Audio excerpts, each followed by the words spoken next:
Now today's video is going to be a little bit different because I'm not actually looking at a product. I'm just going to kind of show you what I've got going on around here right now because, well, I've got a lot of projects and I haven't completed any of them. So I need to get that finished. One I need to do currently, my P1P is not down, but it is doing something very strange on certain types of materials like PETG or TPU. It looks like my Z offset is wrong, even though I can unload that material, load a different material, and it works just fine. It kind of looks like the Z offset is too squished and it's causing some problems, but I don't think that's it. I think it's actually an extrusion problem. Now, as you guys know, this P1P has a lot of miles on it, and it's a small price to pay and fairly easy to swap out that extruder just to find out if possibly that's the problem. In the past, I have replaced the nozzle, and that didn't help anything when it came to those specific materials. So we'll see if the extruder change helps, and if it does, then I'll let y'all know. Now, recently I got a order from Amazon, and you can see it's a bunch of junk, but that's what I love to buy, little junk off of Amazon. So these are USB boards. So basically you're going to have a battery pack and you connect this board to that pack, and then you'll be able to charge other devices through the pack. Plus you can charge your pack again through this board. So if you use something like a Keystone sled or equivalent Keystone sled and some Keystone battery contacts, you can create a parallel 18650 battery pack and then do something like one of these boards right on top, and you can see how compact that 5,000 mAh battery charger would be. And if you build it correctly, when those cells start to not hold charge like they should, you just replace the batteries. You don't have to replace the whole battery pack. So I like to keep those types of boards around and those Keystone contacts. Even if I'm not using a Keystone style sled, what I will do is use these contacts in geometry for other things that will hold 18650s. So always a good idea to keep those contacts around. Some magnets, I've got magnet problems. I do. These are some nice long bar magnets.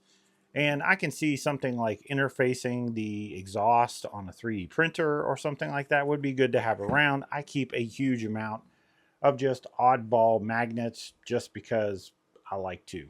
I'm weird like that. Another USB-C charger. Now this one's a little bit different. These are intended to be hardwired. So let's say your car doesn't have a USB-C port in the back, but you want one there.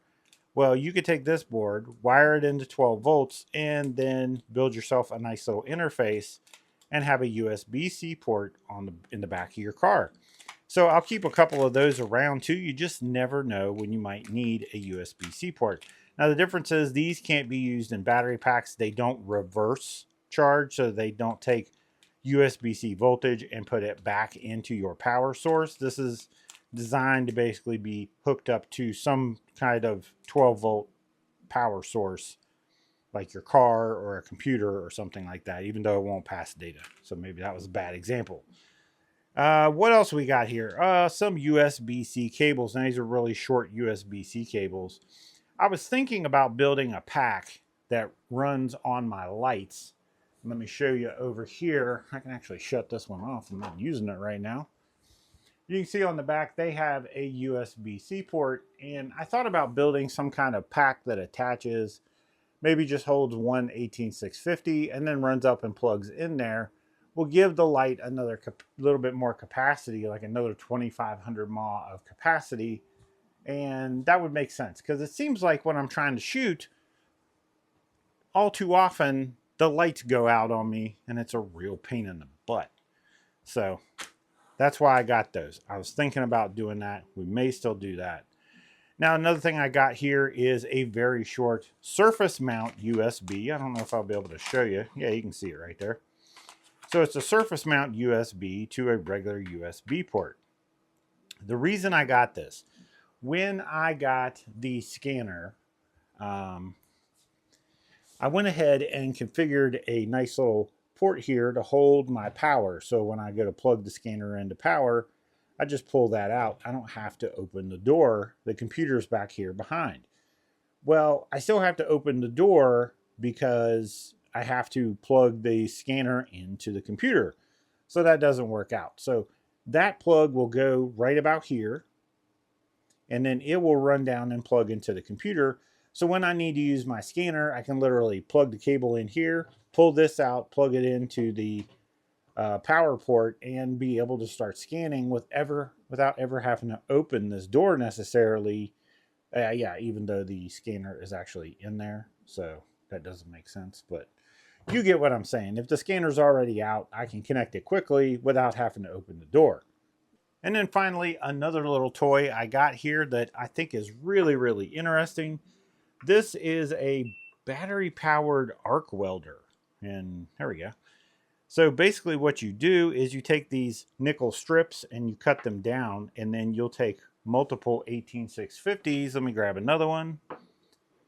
And you'll put the nickel strip between the two of them, use the contacts of the arc welder to weld the nickel strip to the top of the battery, creating a battery pack with not having to use a sled.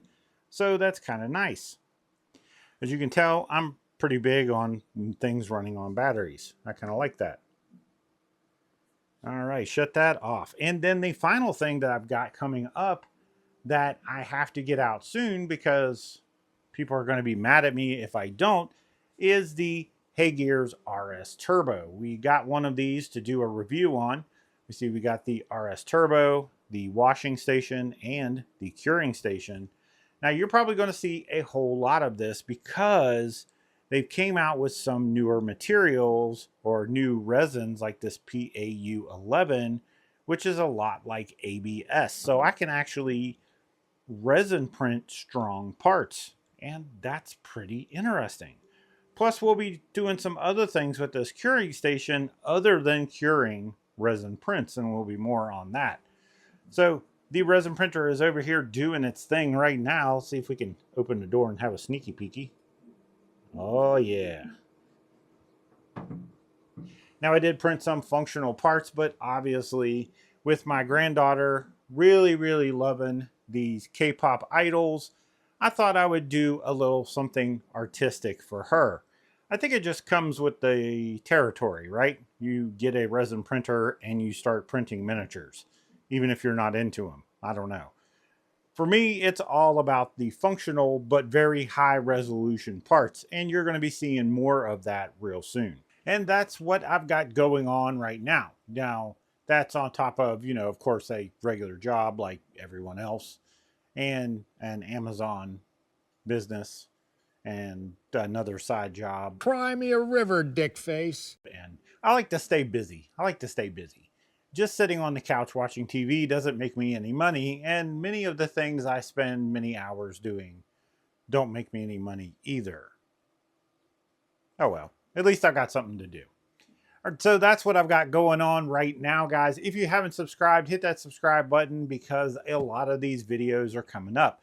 If you want to do the USB charging pack, hit the comments and let me know. I'll make a video about it. If you want to do the P1P extruder swap in the video, hit me up and we'll do it. A lot of these things, these little projects, I just don't make a video out of them because I feel like you guys don't care. But if it's something you're into, if you ever see me tinkering with something, it's like, hey, I'd like to know more about that, just hit the comments up and let me know. I don't have a problem making a video. I like to make videos. I'm here by myself, so I got to talk to somebody.